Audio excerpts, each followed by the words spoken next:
pessoas, tudo certo com vocês? Professor Neuzinho na área de novo e agora pra gente falar um pouquinho sobre pontuação.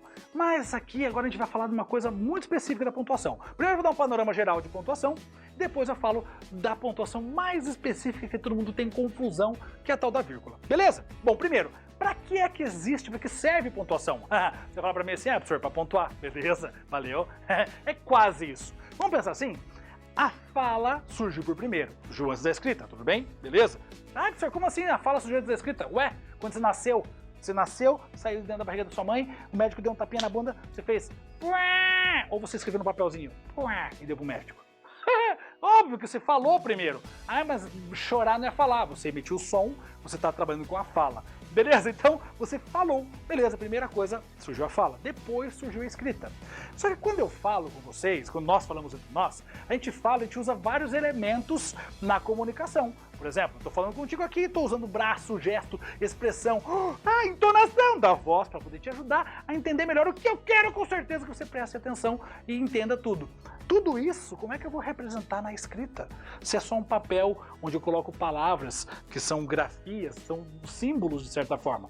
Como é que eu vou trazer a entonação de voz, a melodia, o silêncio? Como é que eu vou destacar palavras? Aí então surgiu a tal da pontuação.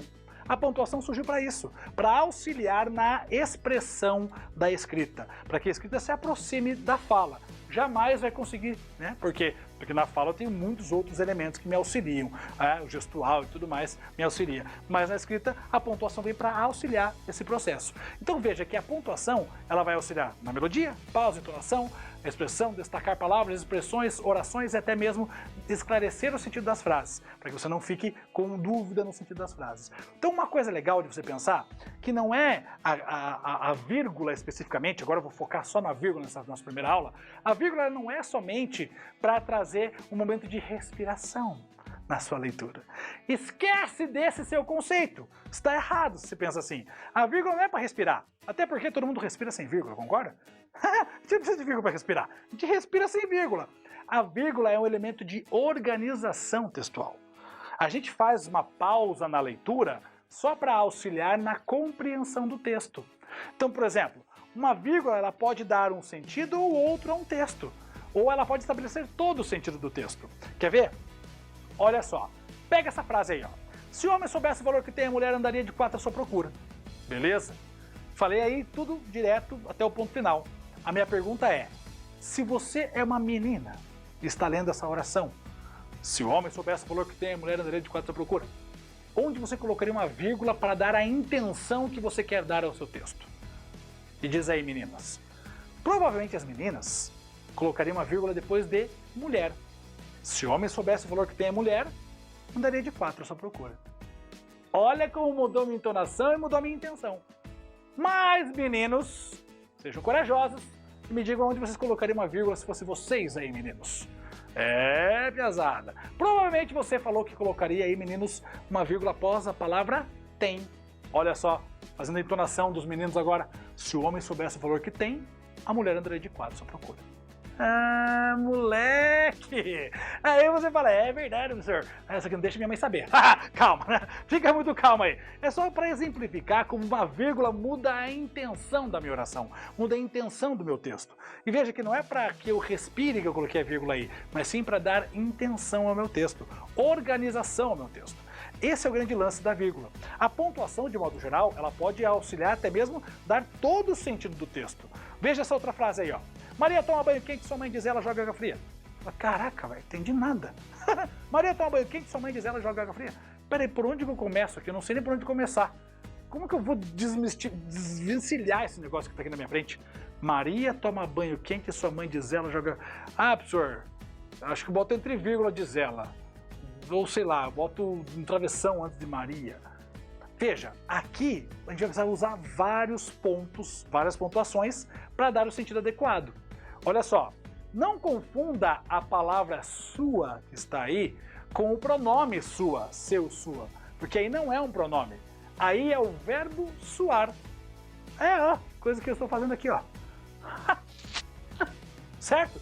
Verbo suar. Então, olha só, Maria toma banho quente e sua. Ponto.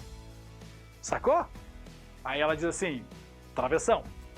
Mãe, vírgula, diz ela, vírgula. Jogue água fria, exclamação.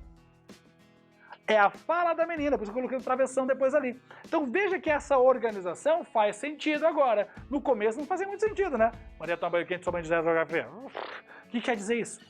Agora não, agora, opa, mas veja que eu tive que usar várias pontuações para estabelecer um sentido. Então é para isso que existem as pontuações, para poder trazer essa relação de sentido, certo?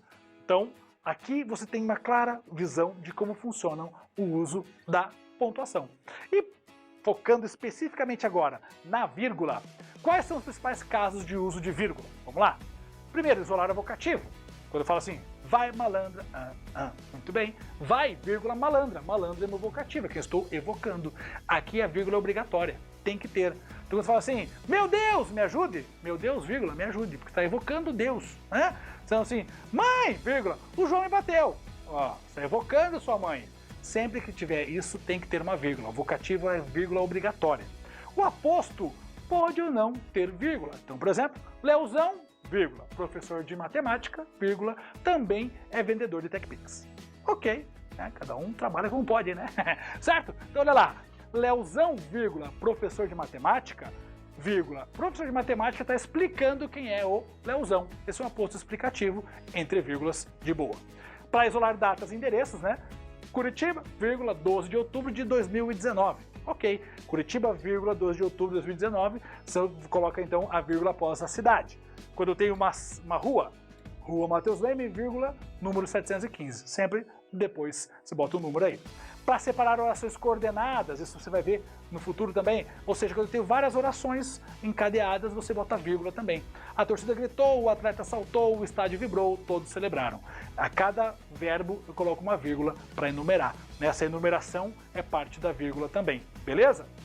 Quando eu tenho aí a possibilidade de repetir um verbo na minha oração, no meu período, eu posso não repetir o verbo e usar uma vírgula indicando isso. Como assim? Por exemplo, Ivan fala francês, vírgula, e Marcela, vírgula, inglês. Em vez de repetir o verbo falar, eu usei uma vírgula. Deixei o verbo implícito, porque é o mesmo verbo do começo. Ivan fala francês e Marcela, vírgula, inglês. Essa vírgula equivale ao verbo falar. Isso chama-se elipse. Também é outro jeito de usar a vírgula, certo? Sempre que eu tiver as orações intercaladas eu vou colocar também. Eu já mostrei para vocês no exemplo anterior.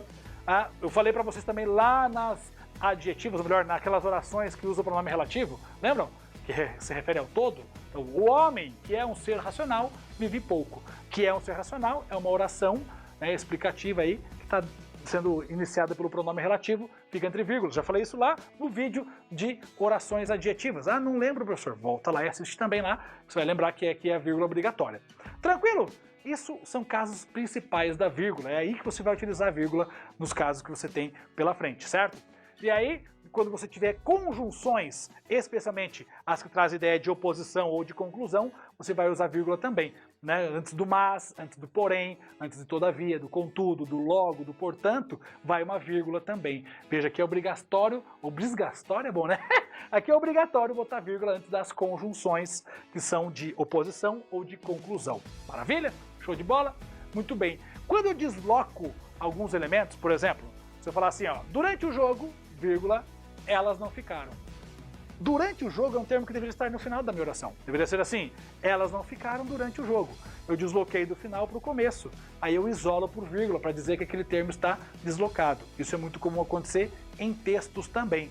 Fique esperto, certo? Eu tiver de marcação de tempo também, naquela tarde, vírgula, Joãozinho saiu feliz e contente pela rua. Então, marcação de tempo, naquela tarde, coloquei no começo, isolei por vírgula também. Beleza? Fácil, né? Muito tranquilo? E para finalizar essa parte das vírgulas, quando eu tiver elementos explicativos, do tipo, isto é, ou melhor, digo, por exemplo, essas expressões assim sempre ficam entre vírgulas, né? Então, eu irei para a aula, vírgula, isto é, vírgula, se não for feriado. Essas expressões sempre ficarão entre vírgulas também, para poder deixar bem claro como vai funcionar a pontuação. Tranquilo, né, gente? Então veja que vírgulas são os maiores casos de pontuação que eu tenho, depois os outros são muito mais tranquilos e suaves para você poder aprender, que é a próxima aula. Ponto, vira a página, segue lá.